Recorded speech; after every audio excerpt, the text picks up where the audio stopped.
Padre Santo, por este día. Te doy gracias, Señor, por tu misericordia, Señor. Te doy gracias por las pruebas, por los retos, Señor, porque de ellos tú siempre sacas lo mejor.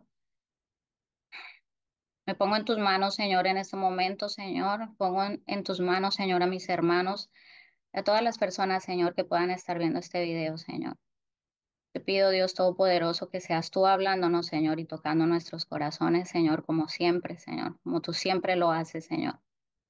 Te pido, Padre Santo, que pongas inquietud en nosotros durante todos estos días de aquí en adelante, Señor, con tu palabra y con lo que nos has querido enseñar, Señor. Ayúdanos a reflexionar, Señor, en cada cosa que oímos de ti, Padre Santo. Te pido, Padre Celestial, que cada uno de estos estudios, Señor, rindan fruto grandemente, Señor, en nuestros corazones y en nuestras vidas, Señor. Y que aprendamos, Señor, cada cosa que es importante, lo que es verdaderamente importante, Señor. Yo me someto ante ti, Señor. Someto mi pensamiento, mis palabras, Señor. Cualquier emoción, Señor. Te pido que tú tomes el control, Padre Celestial. Te pido que seas tú, Señor, el que hable, Señor, y que me instruyas al mismo tiempo a mí, Señor. Perdona mis faltas, Dios Todopoderoso. Perdona todo con lo que yo te haya ofendido, Señor. Este tiempo es para ti, Señor, para estar contigo, Señor, y para alimentarnos, Señor, de ese pan de vida, Señor, que solo tú das. Yo te pido todo esto, Señor, en el nombre de tu Hijo Jesucristo, nuestro Salvador, y en tu nombre que es sobre todo nombre, Señor. Amén. Amén. Fue muy chistoso cuando la pastora me asignó el personaje de la Biblia con el cual pues ella quería que preparara el estudio porque en broma yo le dije a ella que si habían seleccionado calendario para todo el año, para que asignaran, me imaginé yo, personajes durante todo el año para que todos tuviéramos la oportunidad de compartir. Em, en broma le dije a la pastora que si me podía dejar hasta diciembre. Y entonces ella le daba risa porque me dijo, las fechas están asignadas y normalmente los estudios siempre son los miércoles. Entonces yo le dije que si ella me podía dejar para diciembre, que ojalá para mi cumpleaños. Y en risa, yo me voy al calendario y me entró curiosidad y dije, voy a chequear el calendario, ¿verdad? Este año cuando cumplo años. Mi cumpleaños es el 4 de diciembre y ese año cae un miércoles. Y suena como anécdota, pero al mismo tiempo sentí que Dios me estaba hablando y que básicamente en medio de mis nervios y de, pues obviamente de la responsabilidad, para mí eso fue como una confirmación. Como quien dice, cuando tú quieres huir de lo que Dios te pone a hacer, pues definitivamente nadie se puede esconder y nadie puede huir y nadie puede salirse con la suya. Así que hoy, esta persona de la que vamos a conocer un poco más, es una persona que hace parte de un libro en el Antiguo Testamento. Muchos ya conocen la historia, pero en esta historia hay varios personajes que son muy importantes. Básicamente la historia se centra en tres grandes personas en ese libro. Y se podría decir que de la que vamos a hablar hoy es como un personaje secundario. Pero a medida que yo fui leyendo y fui como adentrándome más en la historia y viéndolo desde el punto de vista de esta persona, me di cuenta que de secundario no tenía nada y que definitivamente lo especial que es cada ser humano para Dios y cómo la historia de cada ser humano de manera individual es tan importante para Él. Entonces, esta persona está en el libro de Ruth, Antiguo Testamento. Por favor, los que tienen la Biblia, si quieren, se pueden dirigir a Ruth, capítulo 1, y de ahí en adelante vamos a ir hablando un poco acerca de ella. Noemí es la suegra de Ruth y es acerca de ella, de la cual vamos a conocer hoy un poco más. Noemí en la Biblia me llamó mucho la atención que durante el estudio de este libro, yo ya lo había leído en otras oportunidades, pero definitivamente uno puede pasar 10 veces o 1000 veces por el mismo escrito de la Biblia y siempre va a haber algo nuevo que aprender. En esta ocasión me fijé mucho que el autor quiso enfocarse mucho en el significado de los nombres, porque detrás de los nombres hay una historia y hay un porqué de cada uno de esos nombres porque muchas veces en la Biblia, cuando hemos leído en diferentes libros, nos hemos dado cuenta que a veces el autor habla de las características en cuanto a personalidad, a veces el autor habla de características a nivel familiar o geográfico. a nivel cultural, a nivel de creencias. Pero aquí en este libro en particular me di cuenta que hacían mucho énfasis siempre, siempre en los nombres y en el significado de los nombres. Y entonces empecé como a ver esto y me acordé que mi tío, siempre que habla cuando lee la Biblia, él siempre me decía, hija, el día que usted lea la Biblia, siempre que ora, lee la Biblia y medita en ella por un momento, porque siempre debajo de la letra hay mucho más. Él le llama debajo de la letra, es como esa profundidad que tienen las escrituras. Noemí en este caso, encontré que su nombre tiene un significado muy lindo. Significa mi gozo, mi dicha o agrado del Señor. Básicamente es un poco complejo el nombre, el significado de su nombre para todo lo que a ella le va a suceder de aquí en adelante. Entonces, en Noemí vemos que ella estuvo participando en una era en la cual habían demasiados problemas con el pueblo de Israel. Era la época de los jueces. Hace 8 días estuvo mi esposo compartiendo acerca de los jueces. Son, Y realmente esta era fue una era en la que el pueblo de Dios, como yo lo llamo, básicamente estaba sumergido en un círculo vicioso. ¿En qué sentido? En que ellos pecaban y entraban en una cantidad de funciones y todo el tiempo se repetía tras generación tras generación. Y yo lo único que veía a medida que avanzaba en el libro, en la historia de Noemí, veía era eso, veía que era constante.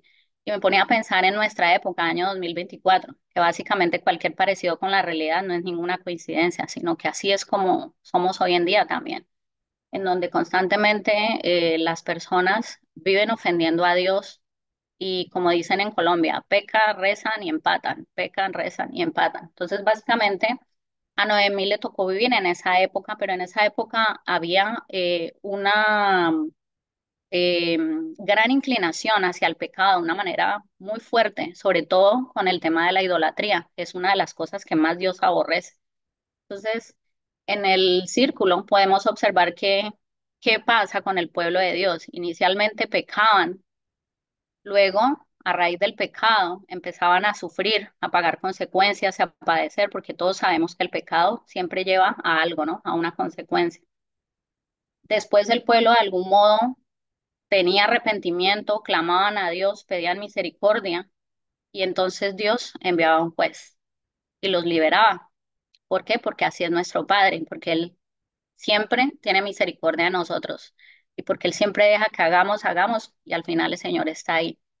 ¿Hasta cuándo? Solamente Él sabe hasta cuándo.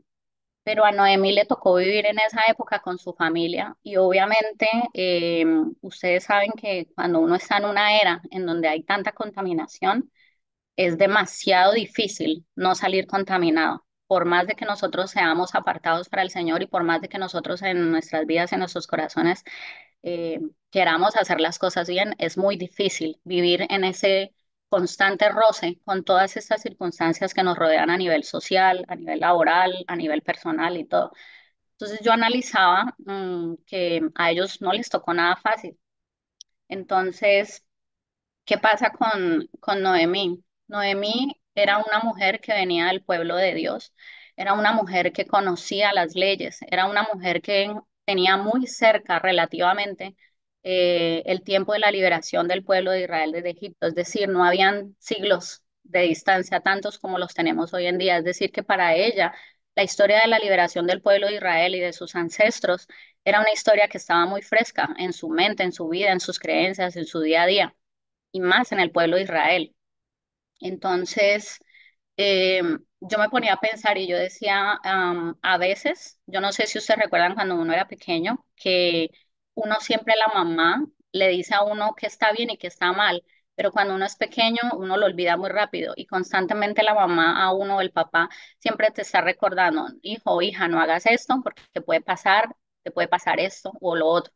Entonces, siempre hemos necesitado a alguien que nos recuerde, a pesar de que sabemos quién es Dios, a pesar de que sabemos lo que a Él le agrada y lo que a Él no le agrada, Dios sabe que nosotros necesitamos constantemente a alguien que también nos lo esté recordando, nos lo esté refrescando.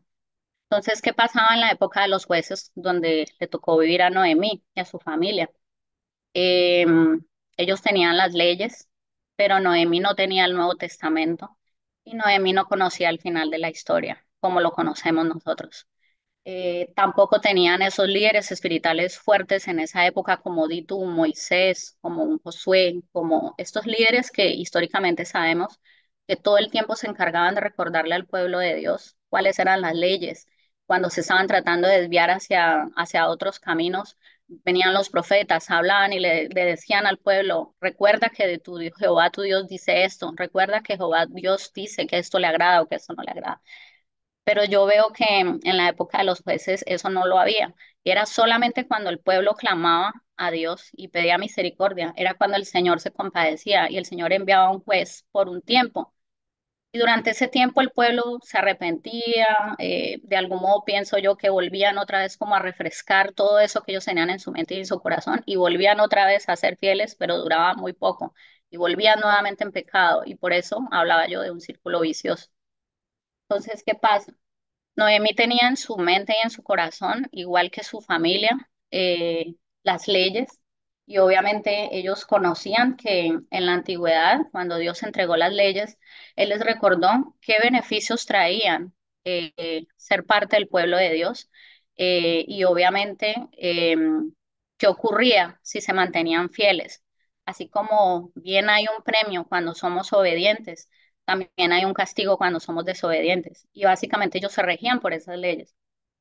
Entonces, en el Antiguo Testamento, eh, vemos en Levíticos 26, 1, 5, y utilicé la nueva versión internacional porque es el lenguaje actual, es la manera como los jóvenes hoy en día se refieren. Y me gustaría mucho que si alguna persona que no es eh, cristiana y pueda ver esos estudios, la palabra le sea un poco más familiar. En Levíticos 26, 1, 5, el Señor dice, no se hagan ídolos, ni levanten imágenes, ni piedras sagradas. No coloquen en su territorio piedras esculpidas, ni se postren ante ellas. Yo soy el Señor, su Dios. Observen mis sábados y muestren reverencia por mi santuario. Yo soy el Señor. Si se conducen según mis estatutos y obedecen fielmente mis mandamientos, yo enviaré lluvia a su tiempo y la tierra y los árboles del campo darán sus frutos. La trilla durará hasta la vendimia y la vendimia durará hasta la siembra. Comerán hasta saciarse y vivirán seguros en su tierra. Aquí hay algo que a mí me llamaba mucho la atención y es el hecho de que Dios en dos ocasiones le dice a ellos a través de esta ley al final, después del punto, él ponía, porque yo soy tu Dios, porque yo soy el Señor tu Dios. Es decir, les daba la ley, pero al mismo tiempo, recuerden, les decía, recuerden quién soy yo y por qué les estoy dando esta ley. Es porque yo soy tu Dios, no nadie ni nada más. Entonces, de algún modo, él mismo se encargaba a través de la ley de refrescarles a ellos quién era él. Y adicional, en la parte de abajo, en el versículo 3 y 4 en donde Dios habla de qué ocurre si obedecían esos estatutos. Acuérdense que estas promesas vienen de hecho hasta nuestra era y hasta el fin del mundo, porque Dios no va a retirar sus promesas nunca. Es decir, las mismas promesas que Dios le dio al pueblo de Israel cuando salieron de Egipto son las mismas que permanecerán hasta el día en que todo acabe. O sea, Dios no cambia y Él no ha cambiado esas reglas y Él no ha cambiado esas bendiciones, ni tampoco ha cambiado ni las ha retirado sus promesas.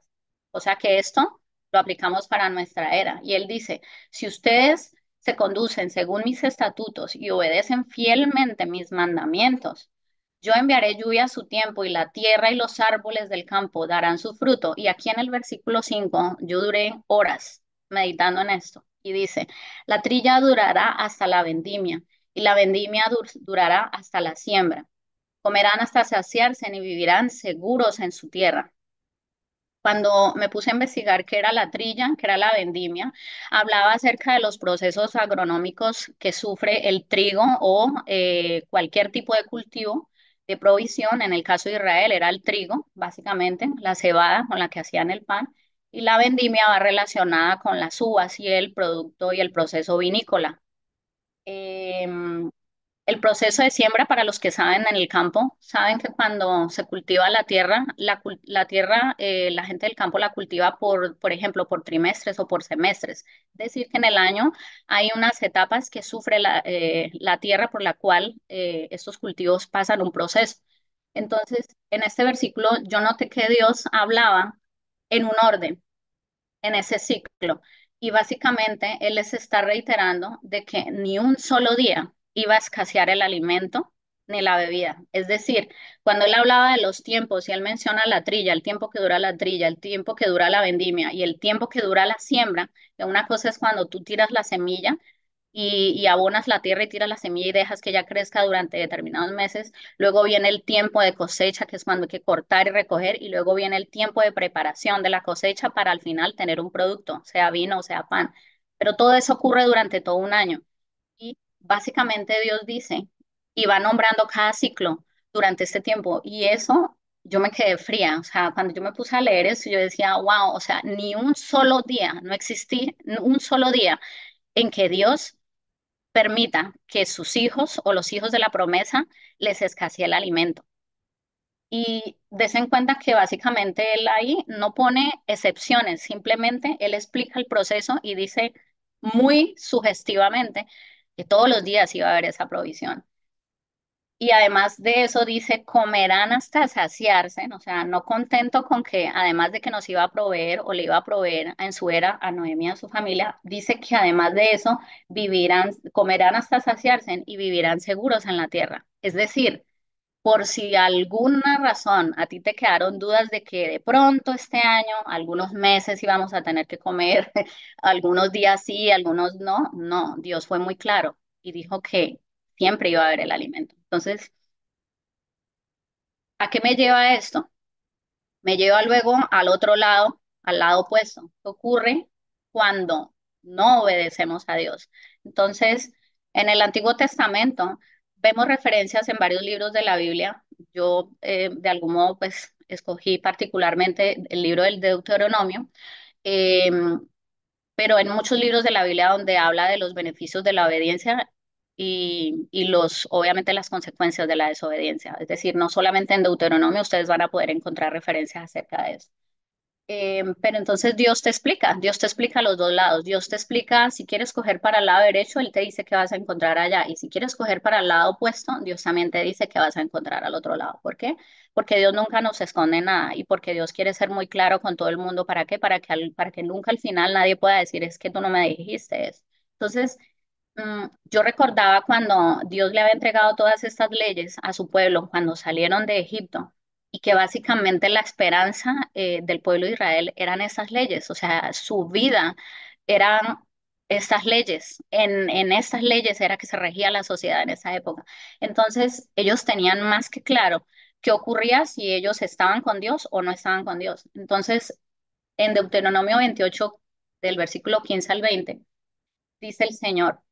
Pero debes saber que si no obedeces al Señor tu Dios, y Él vuelve y se presenta ahí, ni cumples fielmente todos sus mandamientos y estatutos que hoy te ordeno, vendrán sobre ti y te alcanzarán todas estas maldiciones. Y yo leo esa lista y me dan ganas de salir corriendo.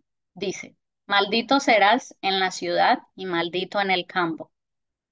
Maldita será tu canasta y tu bandeja de amasar.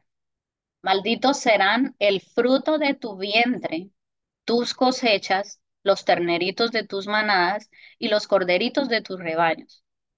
Maldito serás en el hogar y maldito en el camino.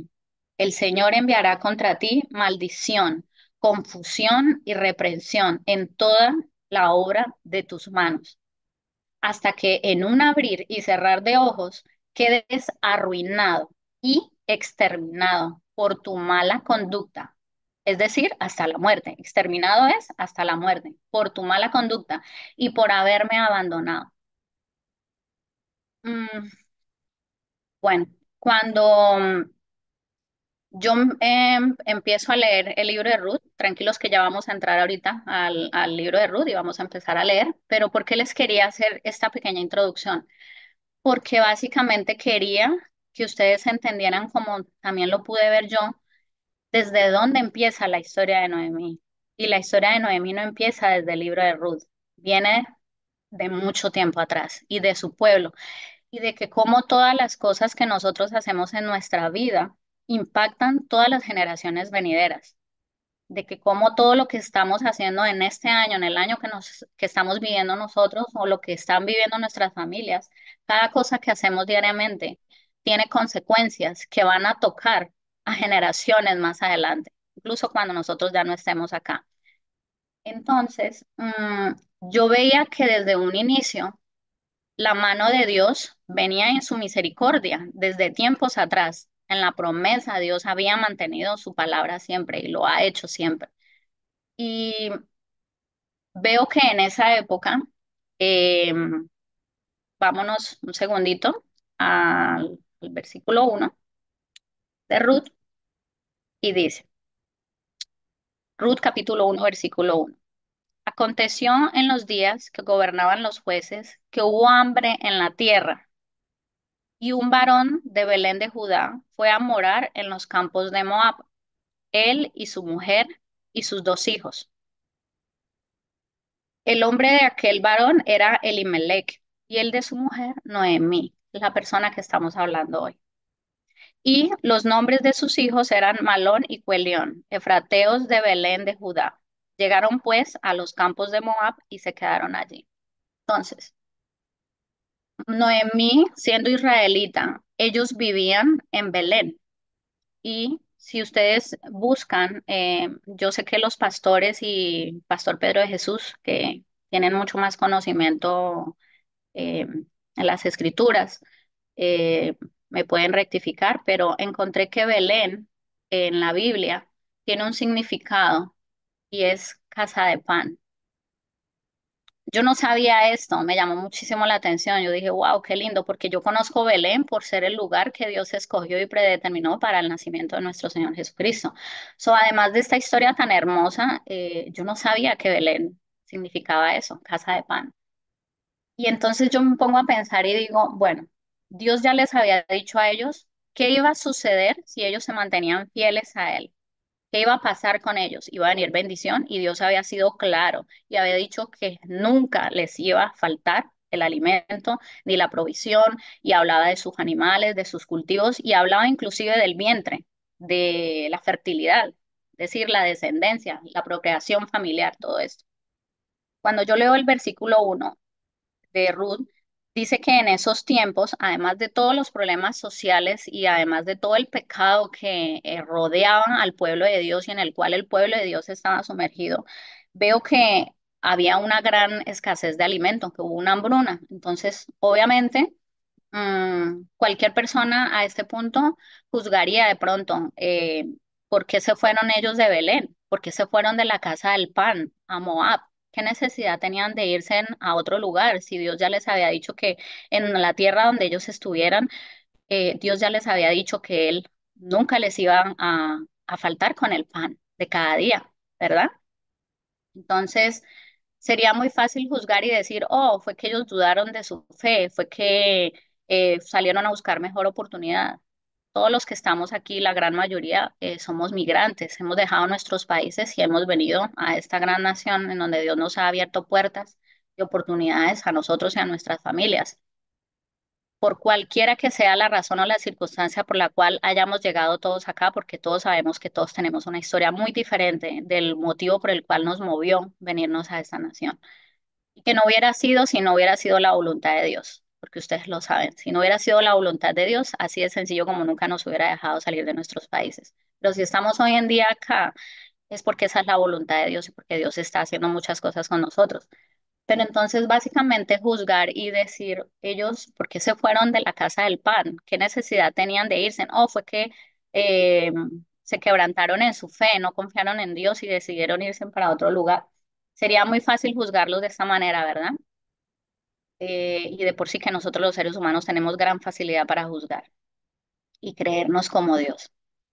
Pero yo me ponía a pensar y yo decía, tiene que haber un porqué, tiene que haber una razón por la cual ellos se fueron de su tierra natal y dejaron todo lo que ellos tenían. Entonces, seguimos ahí mismo en Ruth 1 y dice, Se fueron a morar a los campos de Moab, él y su mujer y sus dos hijos. Ustedes saben que eh, por orden jerárquico, no solamente en el pueblo de Israel, sino a nivel social, siempre el hombre es la cabeza del hogar, ¿verdad? Entonces, básicamente, cuando la familia entera tiene que tomar una decisión o moverse de alguna manera, siempre las decisiones vienen tomadas por la cabeza, es decir, el varón. Y en el pueblo de Israel, más aún. Es decir, que el que de algún modo tomó la decisión de que toda su familia se fuera para los campos de Moab y dejaran Belén, pues básicamente yo considero que recae sobre Elimelech, el esposo de Noemí, porque muy seguramente Noemí, como buena hija israelita, estaba sometida a su esposo, ¿verdad? Y obviamente sus hijos también estaban sometidos a su padre. Entonces, básicamente toman la decisión y se van para eh, Moab. En el versículo 2 dice, el nombre de aquel varón era Elimelech y el de su mujer Noemí, y los nombres de sus dos hijos eran Malón y Cuelión. Dicen efrateos de Belén de Judá. Efrateos de Belén de Judá. Llegaron pues a los campos de Moab y se quedaron allí. El versículo 3 dice, y murió Elimelech, marido de Noemí, y quedó ella con sus dos hijos, los cuales tomaron para sí mujeres moabitas. El nombre de una era Orfa y el nombre de la otra Ruth, y habitaron allí unos 10 años y murieron también los dos, Malón y Cuelión, quedando allí la mujer desamparada de sus dos hijos y de su marido. Aquí empezamos a conocer la historia de la pobre Noemi, porque literal lloré estudiando la historia de ella porque me pareció tremendo como mujer todo lo que ella estaba viviendo en esa época. Si en esa época era duro, hoy en día las que son madres solteras o las que han quedado viudas, aún lo fuerte que es quedarse uno solo, sin esa cabeza y sin ese compañero de vida que de algún modo le da a uno protección, le da amor, que te da apoyo, que te da soporte y con quien tú cuentas para todo. Y luego perder sus dos hijos. Entonces empieza la tragedia de Noemi. Y adicional a esto, la Biblia nos dice que sus dos hijos, cuando estaban vivos, habían tomado por mujer mujeres del pueblo de Moab, moabitas. Es decir, que no solamente ya habían dudado de la mano de Dios cuando estaban en Belén y estaba esta situación de escasez, y se movieron hacia otro lugar de donde no eran ellos y dejaron todo para volver a empezar una vida de cero, sino que adicional a esto, los hijos de ellos se emparentaron con mujeres de esta otra cultura, no se casaron con mujeres de Israel. Entonces, eso nos lleva a que analicemos lo siguiente, nos detengamos un momentico. ¿Quiénes eran los moabitas? ¿Qué era el pueblo de Moab? Muchos de ustedes yo sé que lo saben. En el screen estamos viendo una imagen. En esa imagen estamos viendo a Lot y estamos viendo a sus dos hijas. Y aquí es la esposa de él cuando entra el castigo sobre Sodoma y Gomorra. Y el ángel les dice que se tienen que ir y que no miren hacia atrás. Y la esposa de él voltea a ver hacia atrás lo que estaba dejando y queda convertida en una estatua. De ellos, de esa familia, queda Lot y quedan sus dos hijas. La Biblia nos dice que la historia de los moabitas tiene el origen en esta historia, en la historia de esta familia. En el Génesis 19, 30, 31, la palabra de Dios dice, pero Lot subió de Zoar y moró en el monte y sus dos hijas con él, porque tuvo miedo de quedarse en Zoar, y habitó en una cueva él y sus dos hijas. Entonces la mayor le dijo a la menor, nuestro padre es viejo y no queda varón en la tierra que entre a nosotras conforme a la costumbre de toda la tierra. Ven, demos a beber vino a nuestro padre y durmamos con él. Estamos hablando de incesto en estos momentos. Y conservaremos de nuestro padre descendencia. Y dieron a beber vino a su padre aquella noche, y entró la mayor y durmió con su padre, mas él no sintió cuando se acostó ella, ni cuando se levantó. El día siguiente dijo la mayor a la menor, he aquí, yo dormí la noche pasada con mi padre. Démosle a beber vino también esta noche, y entra y duerme con él, para que conservemos de nuestro padre descendencia. Y dieron a beber vino a su padre también aquella noche, y se levantó la menor y durmió con él. Pero él no echó de ver cuándo se acostó ella ni cuándo se levantó. Y dio a luz la mayor un hijo, y llamado su nombre Moab, el cual es padre de los moabitas hasta hoy. De esa historia, pues de aberración, de incesto, de muchas cosas que estaban mal, viene el nacimiento del pueblo de los moabitas. Era a ese lugar a donde Noemí, el personaje de nuestra historia del estudio de hoy, y toda su familia se habían ido a vivir, a ese pueblo, al producto de esta relación de incesto entre un padre y sus dos hijas, al producto de una relación que no tuvo bendición, sino al contrario, hubo gran maldición sobre ellos. Entonces, mm, vemos que ellos, Noemí, su esposo y sus hijos, se fueron a este lugar, y que los dos hijos de Noemí toman para ellos esposas, dos moabitas. Entonces, ¿qué pueden ustedes pensar que de bueno resultaría de ahí? ¿Qué de bueno pudiera salir de ahí? Difícil, ¿verdad? Entonces, em, analizando, recordando en el Antiguo Testamento acerca de las leyes que Dios daba, Dios fue muy claro Dios se encargó de ponerle un marco a la historia de Israel para protegerlo, para acercarlo, para que no se salieran de esos lineamientos, para que de algún modo ellos estuvieran protegidos bajo ese marco. En ese marco entra la provisión, entra la misericordia, entra la protección durante las guerras, entra la fecundidad, entra la alegría, el gozo, entra la transferencia de generación en generación, entran tantas cosas tan lindas, y de algún modo yo siento que Dios creó y estructuró todo, todas sus leyes y todo en forma de que todo su pueblo estuviera en ese marco y no se salieran de ahí. Y dentro de ese marco, Dios les habló muy claro y les dio a ellos muchas cosas. Dentro de esas cosas les dijo también quiénes no podían ser partícipes de su congregación, de su pueblo, de su gente, de Israel, de las familias israelitas. Vemos en la Biblia, Deuteronomios 23, del 3 al 6, en donde Dios dice, no entrará amonita ni moabita en la congregación de Jehová, ni hasta la 10ª generación de ellos. No entrarán en la congregación de Jehová para siempre, por cuanto no os salieron a recibir con pan y agua al camino, cuando salisteis de Egipto, y porque alquilaron contra ti a Balaam, hijo de Beor, de Petor, en Mesopotamia, para maldecirte. Mas no quiso Jehová tu Dios oír a Balaam, y Jehová tu Dios te convirtió la maldición en bendición, porque Jehová tu Dios te amaba. No procurarás la paz de ellos, ni su bien en todos los días para siempre.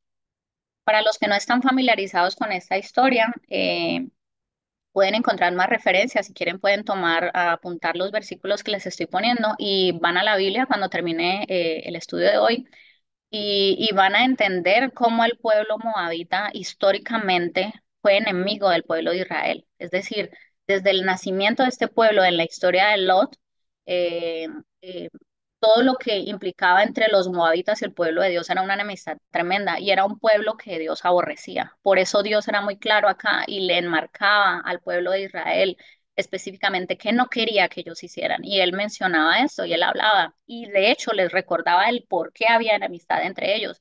Una de esas tantas circunstancias que ocurrió entre el pueblo moabita y el pueblo de Dios fue justamente eso, en el Éxodo, cómo ellos alquilaron dioses paganos para maldecir al pueblo de Dios, y Dios, en vez de permitir que maldijeran a su pueblo, Dios lo que hizo fue girar en beneficio del pueblo de Dios esta maldición, y la convirtió en una bendición y los ayudó. ¿Por qué? Porque él dice en el versículo 6, en el versículo 5, más Jehová tu Dios, mas no quiso Jehová tu Dios oír a Balaam, y Jehová tu Dios te convirtió la maldición en bendición, porque Jehová tu Dios te amaba. Entonces yo me ponía a pensar y decía, wow, qué fuerte en lo que se estaba metiendo la familia de Noemí. Pobre Noemí, me daba mucha tristeza porque solamente pensaba en ella, en el sometimiento de ella como mujer, como esposa, en que, quién sabe, porque obviamente uno no puede divagar ni pensar cosas que no están en la Biblia porque no es correcto, pero traté como de sentir de algún modo lo que ella estaba sintiendo en ese momento. Y yo decía, debe ser muy difícil para uno como esposa, que tu esposo o tu pareja tome ciertas decisiones que están afectando a toda tu familia y luego tú empiezas a ver toda tu familia cómo se empieza a corromper y cómo empiezan a pasar tantas cosas y que cuando tú conoces qué va a ocurrir después de que tu familia esté metida en cosas que no son correctas y que va a haber un castigo, va a haber una consecuencia, yo creo que eso debe ser muy difícil como mujer, como esposa, como mamá. Pero bueno, son cosas que básicamente uno no puede controlar, ¿verdad? Pero yo creo que era muy difícil para ella. Entonces, cuando yo leí que los hijos de ella se habían casado con mujeres moamitas, empezaba a ver ese círculo vicioso de la época de los jueces. Es decir, el pueblo empezaba a pecar, luego empieza el sufrimiento, y empiezan a pasar muchas cosas y al final el arrepentimiento y luego venía la misericordia de Dios y volvía y empezaba otra vez ese círculo y así.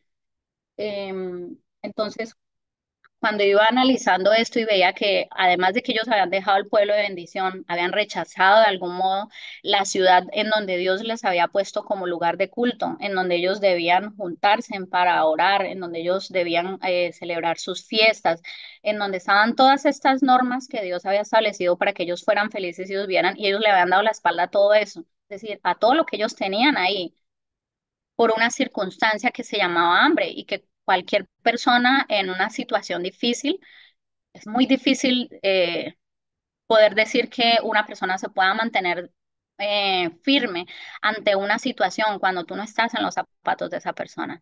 Es decir, a veces es muy fácil decir, oh, pero tú estás sufriendo demasiado, le estás cogiendo, estás tomando demasiado a pecho ese proceso, llámalo tu enfermedad, llámalo tu pérdida de trabajo, llámalo tu divorcio, llámalo la muerte de un familiar, llámalo algo, y estás ensimismado en esa situación. O sea, tú tienes que salir y sobreponerte de eso. Es muy difícil porque uno no está en los zapatos de esa persona y uno no sabe lo que está sintiendo. Entonces, yo analizaba y decía, no es que les esté dando la razón o los esté justificando a ellos como familia por estas decisiones, no, porque evidentemente estaba mal.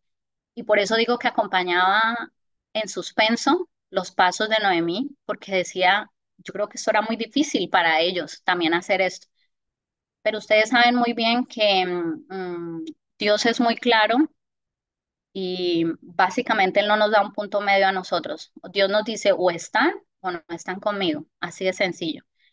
Entonces, cuando nosotros estamos en ese punto medio, en donde estamos en un estado de confort, es decir, tenemos un pie en la vida nueva y un pie en la vida anterior, es decir, días en los que hacemos lo bueno y días en que hacemos nuevamente lo que a Dios no le agrada y vivimos tranquilos y seguimos nuestras vidas y como mencioné inicialmente, como dicen en Colombia, que el que peca, reza, empata, mentira, nos estamos engañando nosotros mismos porque a Dios nadie lo engaña y tarde o temprano todas esas cosas van a tener una consecuencia.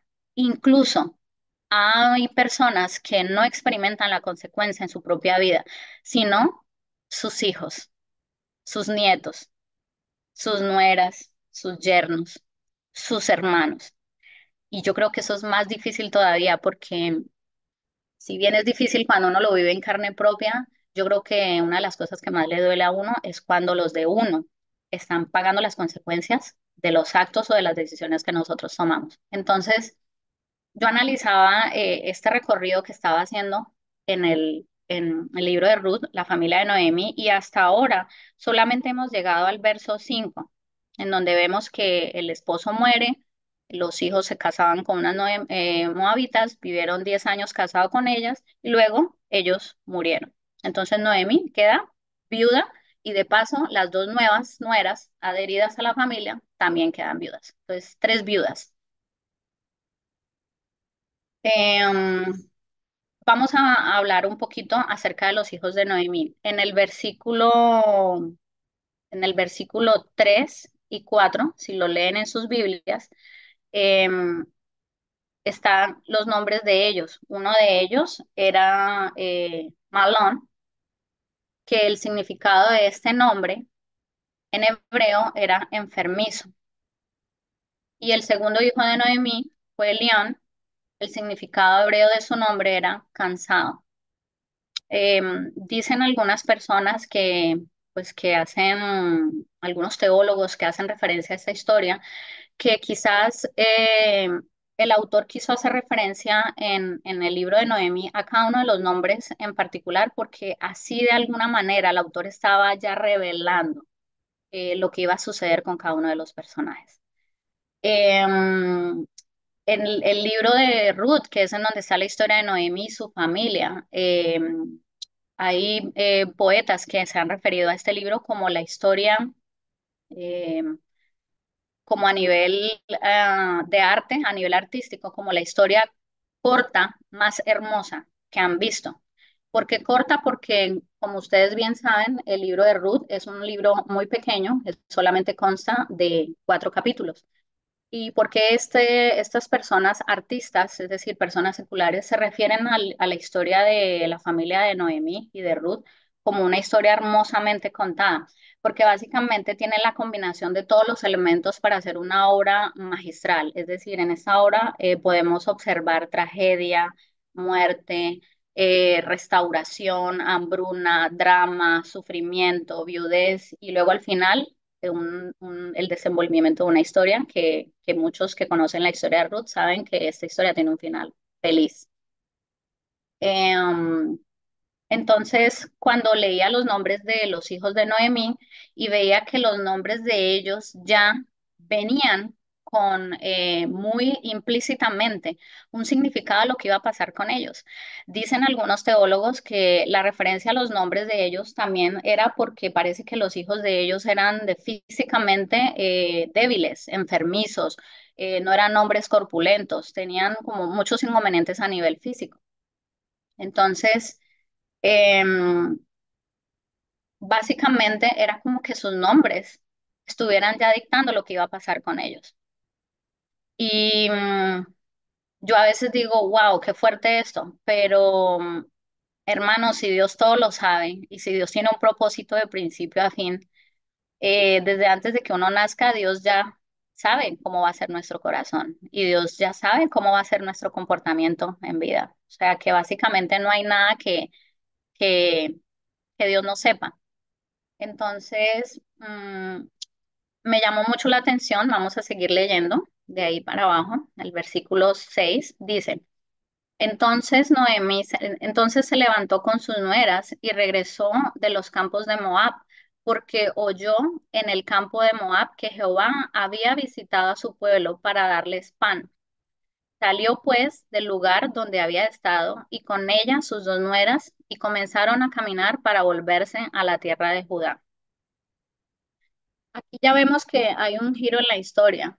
Y entonces Noemí, después de haber dejado su pueblo, de haber empezado una nueva vida en otra nación y haberlo perdido todo, empieza a girar la historia y empieza a cambiar el panorama. ¿Hacia dónde nos va a llevar? Vamos a analizar. Pero me llama algo también la atención aquí, porque vamos a entrar a hablar de Noemí y de su nueva familia de herida, que son estas 2 nueras. Y es que me llamó mucho la atención que en los primeros versículos hablaba acerca de básicamente cómo iban a terminar los hijos de ella.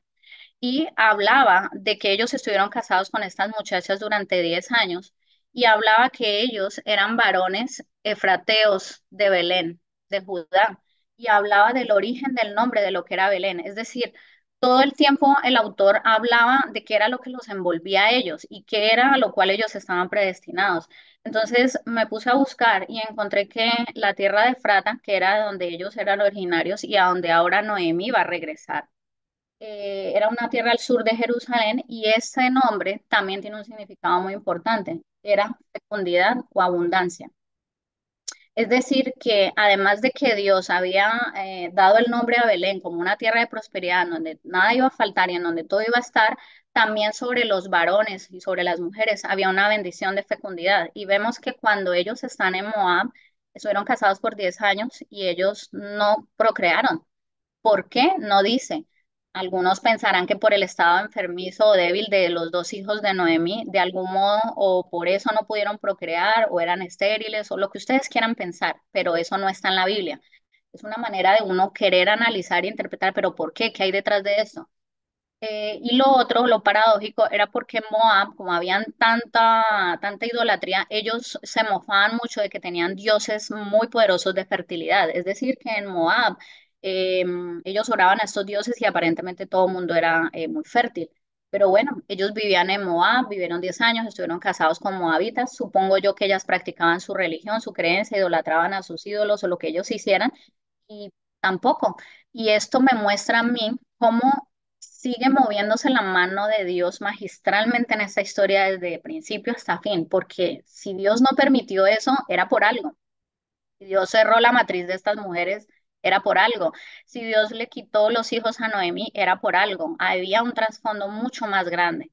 Y siempre he entendido cuando leo las escrituras desde el Antiguo Testamento que Dios siempre ha querido limpiar las generaciones y Dios siempre quiere sacar lo malo porque lamentablemente en cada generación hay mucha cosa mala y Dios necesita depurar lo malo para que pueda venir lo bueno y para que lo poco bueno que haya no se asfixie en medio de todo eso que hay mal.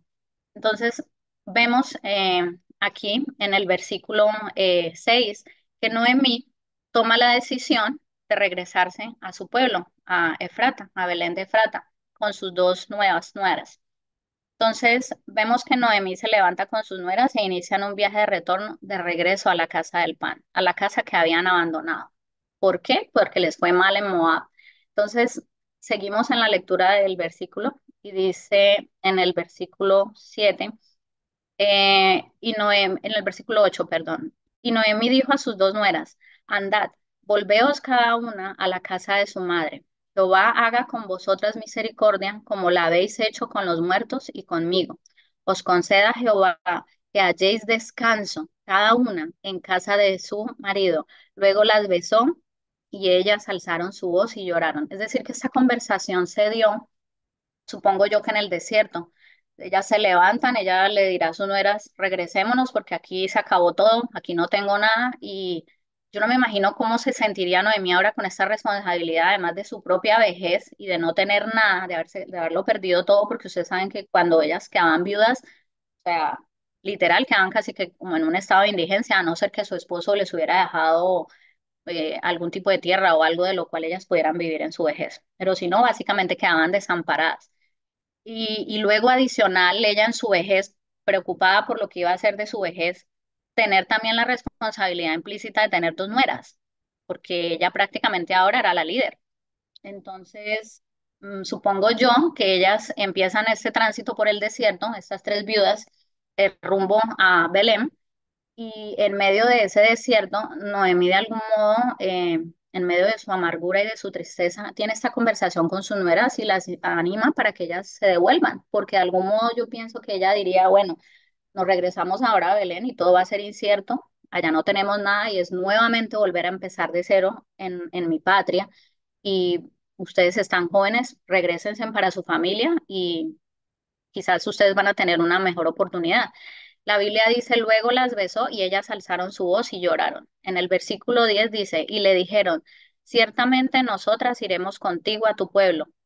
En el versículo 11, y Noemi respondió, volveos, hijas mías, ¿para qué habéis de ir conmigo? ¿Tengo yo más hijos en el vientre que puedan ser vuestros maridos? Volveos, hijas mías, e idos, porque ya yo soy vieja para tener marido. Y aunque dijese, esperanza tengo, y esta noche estuviese con marido, y aún diese a luz hijos, ¿habíais vosotras de esperarlos hasta que fuesen grandes? ¿Habíais de quedaros sin casar por amor a ellos? No, hijas mías. ¿Qué mayor amargura tengo yo que vosotras? Pues la mano de Jehová ha salido contra mí. Y dice en el versículo 14, y ellas alzaron otra vez su voz y lloraron, y Orfa besó a su suegra, mas Ruth se quedó con ella. Paremos un momentico ahí. Básicamente esta conversación ocurre a medida que ellas iban migrando. ¿Qué pasa? La Biblia dice que ella las trata de convencer varias veces para que ellas se regresen. Y en sus palabras, cuando ella les dice, hijas mías, se nota ese dolor de una madre necesitando despegarse de sus hijas adoptivas, de sus nueras, eh, por el amor que ella les tenía a ellas y porque sentía compasión y porque quizás no quería arrastrar a sus nueras a lo que le iba a esperar a ella en su regreso a su pueblo. Entonces, vemos que ella está tomando una decisión muy difícil en el desierto, cuando estamos en las pruebas, cuando estamos más mal, cuando estamos quebrantados, cuando estamos doloridos, cuando sentimos que el mundo se nos viene encima. Y ella estaba en ese estado en ese momento. Y aún en medio de estar en esa situación y en ese desierto, ella tener que tomar fuerzas de donde no las tenía y decirle a sus nueras, regrésense por su propio bienestar, porque básicamente conmigo ustedes no tienen futuro. Pero como siempre Dios, la mano de Dios moviéndose ahí en la historia, invisible pero tan tangible a la vez y que nosotros muchas veces no la percibimos porque a veces el dolor de las pruebas es tan grande y es tan fuerte que nos ciega y nos hace olvidar quién es nuestro Dios y que Él es más grande y que Él está ahí encima de nosotros cubriéndonos. Vemos que en Deuteronomios 23:2-3, ¿se acuerdan que habíamos leído que Dios les había dicho a ellos? No entrará a mi congregación, ni amonita, ni moabita entrará en la congregación de Jehová. Fueron malditas 10 generaciones. Eso lo encuentran en Deuteronomios 23, del 2 al 3.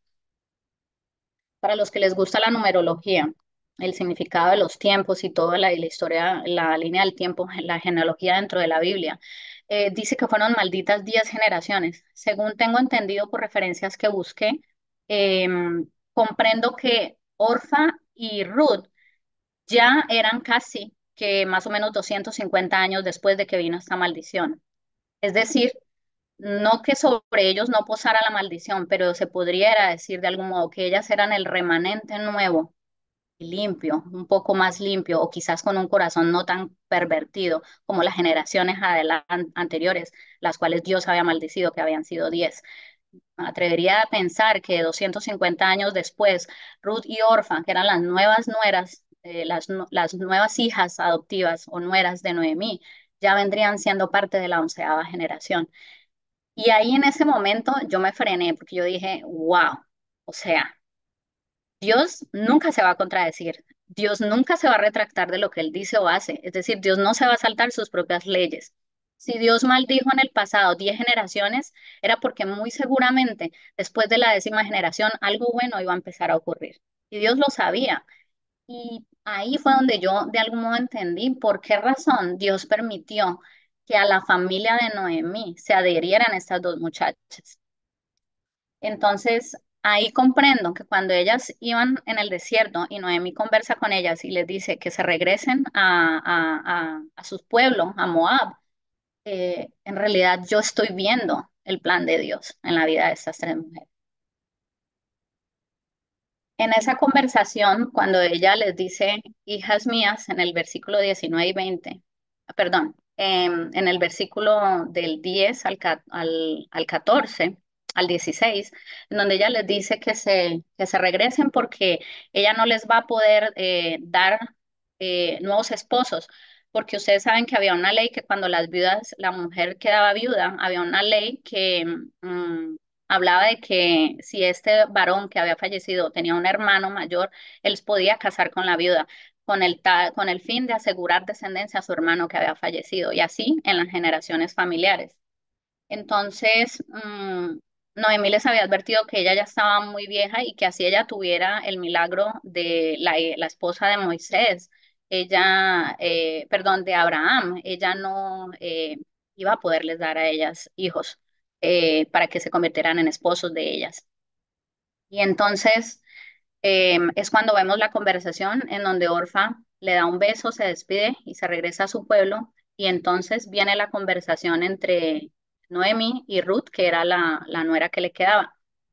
En el versículo 16 responde Ruth y le dice, no me ruegues que te deje y me aparte de ti, porque a donde quiera que tú fueres, iré yo, y donde quiera que vivieres, viviré. Tu pueblo será mi pueblo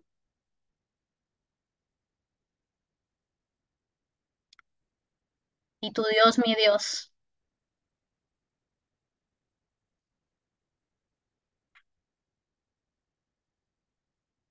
Yo le dije a la pastora que no se fuera a asustar cuando me viera llorar. Yo soy muy llorona. Pero hermanos, Yo no sé si ustedes se acuerdan el día que ustedes le entregaron su vida a Dios.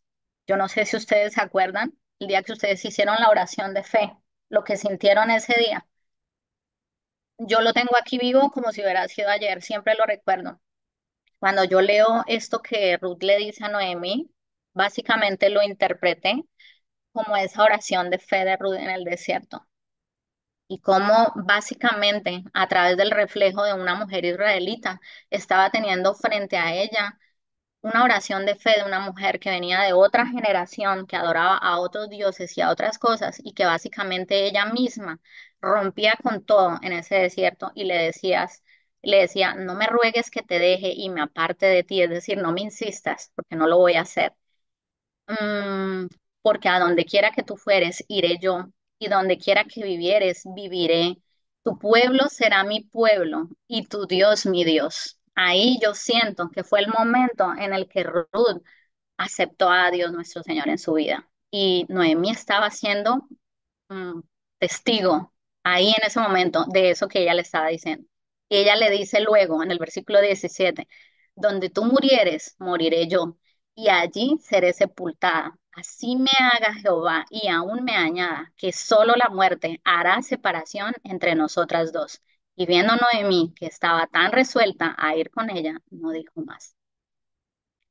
Eh, básicamente, ahí ellas siguen su camino y su peregrinación y entran a Israel, a Belén nuevamente. Ahí en el versículo 19 y 20 vemos lo que está en la diapositiva y vemos que dicen, ¿no es esta Noemi?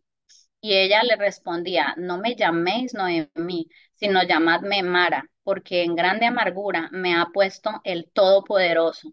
Yo me fui llena, pero Jehová me ha vuelto con las manos vacías. ¿Por qué me llamaréis Noemí? Ya que Jehová ha dado testimonio contra mí y el Todopoderoso me ha afligido.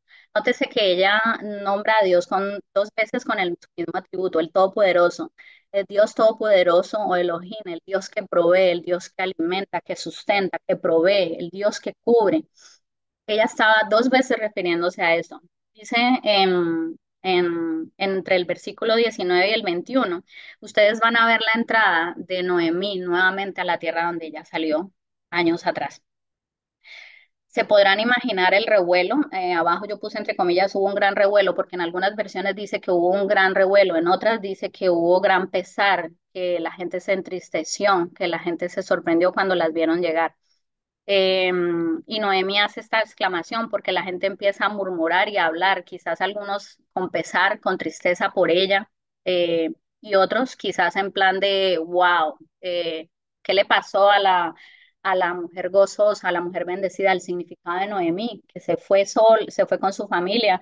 Y además de eso, ahora está llegando con una extraña, con una extranjera, con una mujer que no es de nuestra cultura, que quizás pueda hacer corromper a nuestros hombres. Es decir, todo lo que ustedes se puedan imaginar de juzgamientos que quizás pudieron haber murmurado en ese momento. Y Noemí en medio de esa tristeza, de haberlo perdido todo y tener que regresar nuevamente a empezar de cero a la edad que ella tenía con su nuera y que el pueblo de algún modo pues todo apesadumbrara o se murmuraran y hablaran de ella y le dijeran, ¿no es esta Noemí?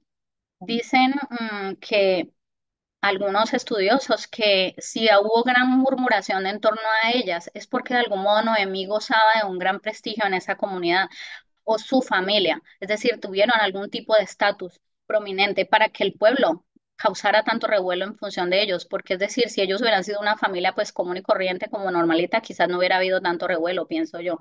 Entonces, imagínense la humillación de ella cuando entró al pueblo y cuando dice, no me llames Noemí, sino llamadme Mara, y ustedes saben lo que significa Mara en la Biblia. Mara significa amarga o amargura, porque en grande amargura me ha puesto el Todopoderoso.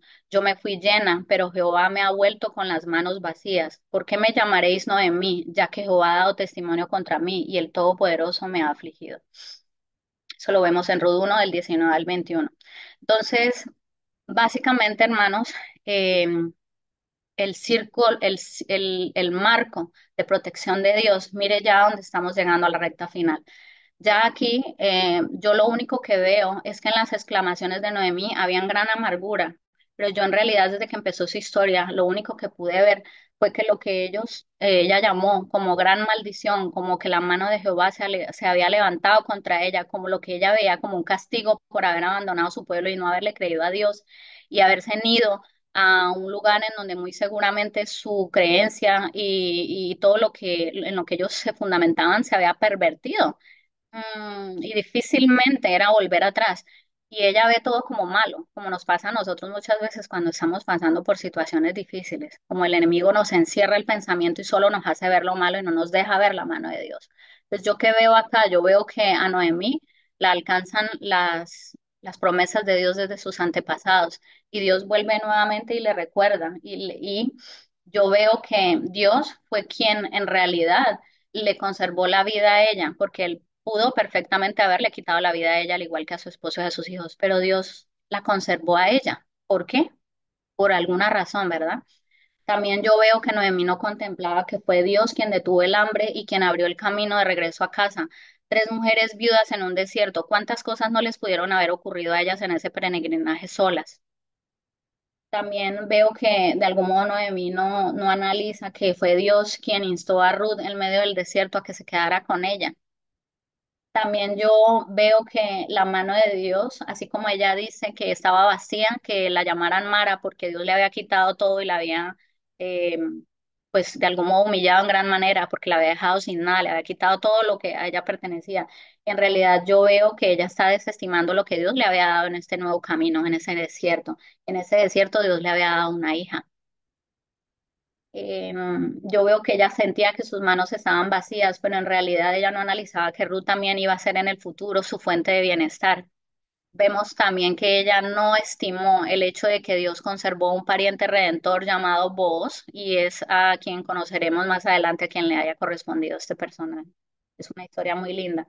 Y además de eso, que Noemí no contempló el hecho de que sin conocer los calendarios ni los tiempos, Dios la llevó a Belén justo en el tiempo de la siega. Eso está en el versículo 22 que lo leímos hace un momento, que dice que ella oyó desde su pueblo noticias en donde se había preparado ya la siega y Dios los había visitado. Es decir, llegó la misericordia de Dios al pueblo de Belén y por eso ella tomó la decisión de regresar. Volvemos nuevamente a este ciclo de producción, es decir, Dios nunca faltó. Entonces, esto me lleva a concluir con esta imagen. Y ¿qué aprendí yo y qué pude reflexionar en la historia de Noemí? Maravillosa, en donde muchos de nosotros muy seguramente nos vemos reflejados en muchas circunstancias de nuestra vida. Y es que Noemí, a pesar de que como cualquier ser humano, su fe se quebrantó muchas veces, a que a pesar de que muchas veces en su humanidad sintió que Dios la había abandonado, ella, aún a pesar de todo esto, ella se convirtió en la iglesia de Ruth, de su nuera. Ella fue un ejemplo de mujer, hija de Dios, del pueblo de Dios. Ella fue un ejemplo de tal manera que créanme que si ella no hubiera sido un ejemplo de vida, aún a pesar de sus debilidades, Ruth nunca hubiera tomado la decisión de haberse quedado con ella. Ruth nunca hubiera tomado la decisión de arriesgarse quizás a ir a un pueblo donde muy seguramente le iban a rechazar. Quiere decir que Noemí, con su vida y con su ejemplo como mujer, aun a pesar de todas las pruebas, fue una iglesia para esa mujer. Y entonces yo quiero finalizar con esta reflexión y me gustaría que ustedes también lo hagan conmigo. Estamos siendo nosotros en este año 2024 y en este preciso instante iglesia para otras personas. Estamos nosotros en medio de nuestras pruebas y de nuestras dificultades dando ese testimonio en silencio que a veces habla más fuerte que nuestras propias palabras. Estamos siendo nosotros iglesia para nuestros compañeros de trabajo. Estamos siendo iglesia para nuestros hijos, para nuestros nietos. Estamos siendo iglesia con nuestros propios hermanos dentro de de la comunidad de la iglesia. Estamos de verdad dando un testimonio vivo para lo que Dios quiere que se haga, para lo que Dios quiere que el mundo vea en nosotros, para que el mundo vea en nosotros el testimonio del evangelio verdadero de nuestro Señor Jesucristo. Estamos siendo como Noemí, como esa mujer que a pesar de todas las pruebas que ella enfrentó, al final fue una iglesia y fue una imagen positiva para una persona que no pertenecía al pueblo de Dios. Yo quiero que piensen toda esta semana en esto y que reflexionemos y que el Señor hable a nuestros corazones y a nuestras vidas como solamente Él lo sabe.